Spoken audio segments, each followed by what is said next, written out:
கர்த்தருடைய பரிசுத்த நாமத்துக்கு மகிமை உண்டாவதாக. இன்றைக்கு கர்த்தர் உங்களுக்கு கொடுக்கிற வார்த்தை 2 கொரிந்தியர் 4வது அதிகாரம் அதனுடைய 8வது வசனம்.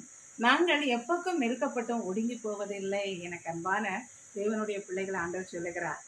நீங்க எப்பக்கம் நெருக்கப்பட்டும் ஒடுங்கி போக மாட்டீங்க. பத்துருவானவன் உங்களை நெருக்கி பார்க்குறானா? சில மனுஷர்கள் உங்களை நெருக்கி கொண்டே இருக்கிறாங்களா? உங்களுக்கு எந்த வழியுமே இல்லாமல் நீங்கள் சோர்ந்து போயிருக்கீங்களா? ஏசப்பா எங்க கூட இருக்கிறாரா? ஏசப்பா எங்களுக்கு வழியை திறப்பாரான்னு நினைச்சிட்டு இருக்கீங்களா? எனக்கு ஏசப்பா என்ன சொல்றாரு தெரியுமா? எப்போக்கும் உங்க சத்துருக்கள் உங்களை நெருக்கினாரு, நீங்க ஒடுங்க மாட்டீங்க. உங்களை விருத்தியடைய பண்ண போறாரு, உங்களை பெருக பண்ண போறாரு, உங்களை ஏசப்பா ஆசீர்வதிக்க போறாரு. அதனால சோர்ந்து போவாதீங்க. நெருக்கம் இருக்குதே, எனக்கு உபத்திரவு இருக்குதே, எனக்கு போராட்டம் இருக்குதுன்னு கவலைப்படாதீங்க. ஏசப்பா அந்த நெருக்கத்தை உங்களுக்கு ஆசீர்வாதமாய் மாற்றி தர போறார்.